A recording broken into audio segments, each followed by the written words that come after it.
Hello everyone. Today we are going to see one of the important topic that is called direction sense. In logical reasoning, direction sense topic have higher percentage of marks because in every examination you might encounter with minimum 2 to 3 questions in a topic that is called direction sense. From last many years you might have seen what is direction sense, but still I want to say you that direction sense is the topic in which many of you might get confused. So today we are going to clear all your confusions, and this will be our first basic lecture of direction sense in which you are going to get the complete idea how to solve a direction sense with a basic question. Okay, so if we go with that, we can see over further now what exactly a direction sense is. Okay, so if we go and we see what is direction sense, then you will get a brief idea about it. So what is direction sense? The first question. Okay, so in direction sense reasoning questions, we have to judge.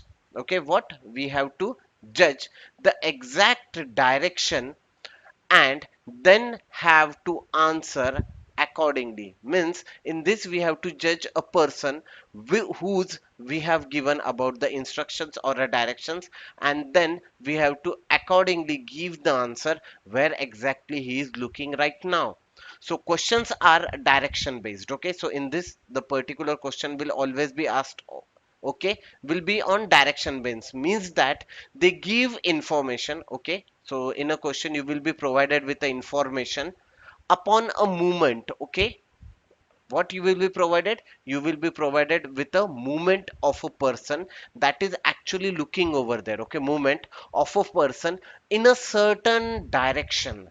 Okay, what does this mean, certain directions? The instruction, it will tell you that it is moving in east or west or north or south, then again in which direction. So that will be the directional movement. Okay, of a, and for a particular distance, means what, we will be again given with the direction plus the distance, means in which direction actually he is working or going. With that he will be again told you that how much distance he had traveled. So we have to focus on both the things, that what direction that person is moving and how much distance he has gone far. Okay, so both this combination we have to work simultaneously. We have to judge the direction and the distance. So what we have to do, we have to judge the direction and the distance of the person from the starting point. Okay, so we have to judge both these things. So what, the direction and the distance from the starting point. Starting point means the person from where he started his journey. Okay, so that person who was going over there has started his journey. So the question on logical sense test or a direction sense test are designed to examine. Okay, the first question things come, why we are learning this direction sense, or why these questions actually come for us in our competitive examinations or in the scholarship examination. Why? Because they are designed to examine. Okay, means these questions are designed to examine the candidate's ability. Okay, means it is going to judge you, the candidates, to sense the direction.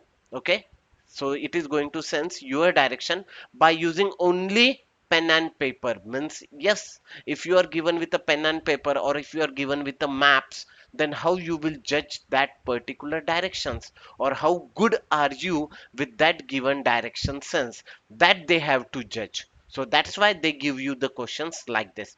In these types of questions, normally there is a data given about a person. Okay, so what, in this question there will be normally the data given about a person who is traveling in different directions. So the person will be traveling in different directions. So what directions will be given, that will be according to the questions. I mean, instructions will be given that he is traveling in this direction or in that direction. And finally we have to calculate either the total distance traveled by the person. So they might ask you the total distance traveled by the person, or the distance between, final and initial position. Means the distance between from where it has started and where it has reached last. So these two things they might you ask. So what they will ask, either where, how much distance he have traveled, and from where it has traveled from starting till end, the complete distance, or the final distance between starting and end distance, that will be a shortest distance. Okay, or even they may ask you about the direction of the person from his initial position, means from the starting position where exactly he is looking right now. Okay, so from initial position where he is exactly right now, these things might be asked over there. Okay, so that's why we call this as a direction sense. Hope so you have understand why the direction sense is important and how we are going to calculate about the direction sense, or the questions that we are going to face while solving the direction sense. Okay, so moving further, we will go towards the next. Always remember that. Okay, so starting with this, you should always be remembering that the on a paper or a pen, you will always be given with this kind of thing. Okay, if you have seen the maps, you will always remember that whenever there was a map, there was a sign given like this. Okay, so what exactly this sign shows? This shows that the above direction is always north. What it shows? It shows that the above direction is always north. So on the same basis we have to work over there. What? That above direction is always north, means always consider whether in whichever direction you are sitting, but the front direction of yours is always north. You have to assume this only. Okay, so the top of the paper is always, okay, so the top of the paper is always referred as the north direction. So you have to remember this, that the top of the paper is always referred as north direction. So paper का जो ऊपर का top होगा, that will always be referred as north direction. Then the right hand side of the paper's right hand side means your right hand side. Okay, so the right hand side of the paper is always east direction. Okay, so the right hand side of the paper will always be your east direction. The opposite of the north or the bottom side, okay, opposite of the north or the bottom side of the paper is considered as south. Yes, opposite of the north will always be south, you know this. Or even if you are considering your top of the paper as a north, the bottom of the paper should be your south. Okay, the left hand of the paper, okay, paper's left hand side will be referred as west direction. It will be referred as west direction. So on the complete paper you can always get that the above direction is will be always your north, right side will be your east, bottom will be your south, and left side will be your west. The direction between north and east, the direction between north and east will be referred as northeast direction. Okay, south and east will be referred as southeast direction. So yes, here we have given with a figure in which you can easily determine the directions. So if I consider the top of the paper, okay, if I consider this as a paper, okay, or if I go with a paper, okay, considering that this as a paper, okay, if I consider this as your paper, so what it will be there? It will always be that the north direction will always be your, okay, so north will be always be your, whatever will be your north, what it should be? It should be your, on the top of the paper will be your north, the east of the paper will be your, right of the paper will be your east, the bottom of the paper will be your south, and left side of the paper will be your west. Similarly, if we see north and east, in between these there will be a northeast. Similarly, between south and east it will be your southeast. Similarly, from south and west, between south and west it will be the southwest, and north and west it will be your northwest. So this you get the four major directions and four sub directions that you are going to get over here. Okay, I think so till this you have get your complete idea. Now moving further, next important diagram, that if you are looking in the north, your right hand side will be always your east direction. Okay, it will always be your east direction, and your left hand side will be your west direction. Similarly, if you are looking in your east direction, means you are looking in the your east, then your right hand side, that will RHS, will be in the south direction. Your RHS will be in your south direction, and your LHS means that your left hand side will be in the north direction. Similarly, if you are looking in the south direction, okay, then your RHS, in that case, your RHS means right hand side will be in your west and your left hand side will be in your east. And finally, if you are looking in your west direction, in that case, your right hand side means in that case, your right hand side will be in the north and your left hand side will be in your south. So always remember that whenever you are making turns while solving the question, you have to focus on these basic directions. I know 80 to 90% students get confused while solving these kind of questions because they take their turns in the wrong way. Means instead of going towards the east, they go towards the west and the final answer gets wrong. So you have to be very focused while solving these kind of questions, that in which direction actually you are trying to go. Okay, so I think so you have got the complete idea over here. Okay, and then the next important part is that if a person is saying that he's in the north and then he's turning towards the east, then always consider the angle between them as a 90-degree. Okay, so whenever they tell you to go in the right direction or a left direction, take a right turn or a left turn, you have to take that turn by default as a 90-degree only. Okay, only in case they have mentioned you that you have to take a turn of 30 degree, 60 degree, 90 degree, then only take that much angle turn, or else if not mentioned, take sharp 90-degree turn. Okay, next important thing, if we have given with a sub direction that is called northeast, okay, or northwest, similarly southeast and southwest, in that case the angle between the main direction and the sub direction should always be your 45 degrees. So you should be very focused while taking this angle as a 45-degree or whatever the angle they have mentioned. If not mentioned, by default take it 45-degree. If mentioned, go with that much angle. Okay, I had made your clear doubt till this point. Let's go with the next one. So some other basics that actually may create a problem while solving the question. So from that, one of the main basic, that there are the statement given to you. Okay, many a times in the statement or a question, the statement will be given to you as the first, B is to the east of A. What they are saying, B is to the east of A, means what? There is a point A and towards the A there is B, means on the right side or on the east direction of A should there be a B. Okay, on the east direction of A there should be a B.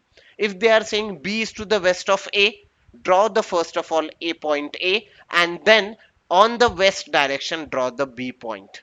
Similarly, if they are saying B is to the north of A, draw the A point, and on the north side of the A draw the B point. And if they are saying B is to the south of A, draw the A, and from A in the south direction draw the B. Okay, always remember that whichever given you the first, you have to draw that last. Okay, because they have given you the base. Okay, so you have to consider that thing. Similarly, some other cases is B is to the northeast of A, draw your point A. Okay, take your point A. Okay, just I am for your confirmation, I am just drawing this one. Means for example, this is your north and this is your east direction. What they are saying, B is to the northeast of A. So if I have drawn A and A is north and east, in between that you should draw your point B. Similarly, here they are saying that B is to the northwest of A. So we have drawn A over here. Here it is the north, here it is the west. So B should be in the northwest. So B should be in the north and west. So just remember that first of all you have to draw the base point and then the point that you have been told. Okay. Next one.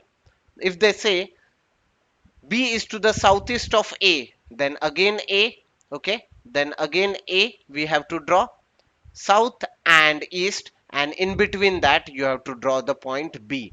And similarly, B is to the southwest of A, south and west, you have to then draw a B over there. Okay, I think so I made your doubt clear till this point. So now let's go with the one proper question so you will get the answer how to solve the given question whenever you have been asked about the question. Okay, so we are going to see this simple question. What they are saying, Ram started from his home and moves in eastward direction. So now we don't know where is the Ram's house. So on a paper we will draw a simple small Ram house. Okay, so this is Ram's house. Okay, Ram started from his home and moves in eastward direction. We know the basic thing. What? Always the above direction is north. So if this is north, then this will be your east, this will be your west, and bottom will be your south. So what they are saying, taking this as a home of a Ram, Ram moves in eastward direction. So Ram started moving in eastward direction. Okay, fine. After walking for some distance, here the distance is not mentioned. So they told some distance. So I took some distance. He turns to his right hand side. So when he is facing toward the east, his right hand side will be in the south. Okay, right hand side, and walk. Again, he'd walk for some distance. After walking some distance, he turns to his left hand side. From here, he turns to his left hand side. So from south, the left hand side will be in the east. So he again he will travel for left hand side and walk. After some time, he takes two simultaneous left hand side word movement. Okay. Now from here he takes two left hand side movement. Okay. So first left hand side will be facing towards east. It will be in the north, and second left hand side movement will be in the west. Okay, okay, left hand side movement, and after walking some distance he again takes two left hand side movement. From here he again takes two left hand side movement, means from this point he again takes a left hand side movement, means it will be in the south, and again a left side movement, then he will be again in towards the east direction. Okay, now he is facing to which direction? Now they have asked in which direction is Ram actually facing. So the darken one is the final direction in which Ram is facing. So we know from the basic this direction is east. So in which direction is Ram facing? Ram is facing in east direction. So here the answer will be option A. So here we have seen the all the turns are of 90-degree. Yes, they will be mentioning or not mentioning. If they have tell you only the right and left turns, you have to take the direction or the degree of an angle should be your 90-degree perfectly. Okay, hope so you have understand this particular question. Okay, so after that the next important point that is called as Pythagoras theorem. Okay, from your fifth standard you have learned many a times the Pythagoras theorem, and yes, you might be knowing that what is called a Pythagoras theorem. So Pythagoras theorem states that in a right angle triangle the square of the hypotenuse side is equal to the sum of the squares of the other two side. Means what? The hypotenuse, that is C, the square of C is equal to the other two sides, that is A and B. Okay, but it will be applied only in right angle triangle only. So do not apply this in any other given triangle, but apply this logic only in right angle triangle. The sides of the triangles have to be named as perpendicular, base and hypotenuse. Here the hypotenuse is the longest side as it is opposite to the 90-degree. Okay, hypotenuse, that is C, which is opposite to the 90-degree. The side of the right triangle says xyz. Okay, which says positive integer value. Okay, we can say that is a positive integer value. When squared are put into an equation also called as Pythagorean triplet. In many cases it is again called as a Pythagorean triplet. So there is an important formula you must always remember, that it is this, that a square plus b square is equal to c square, means side 1 square plus side 2 square is equal to your hypotenuse square. Okay, so that is what we called as a Pythagorean statement or Pythagorean triplet. Okay, so today we will stop over here. So thank you very much.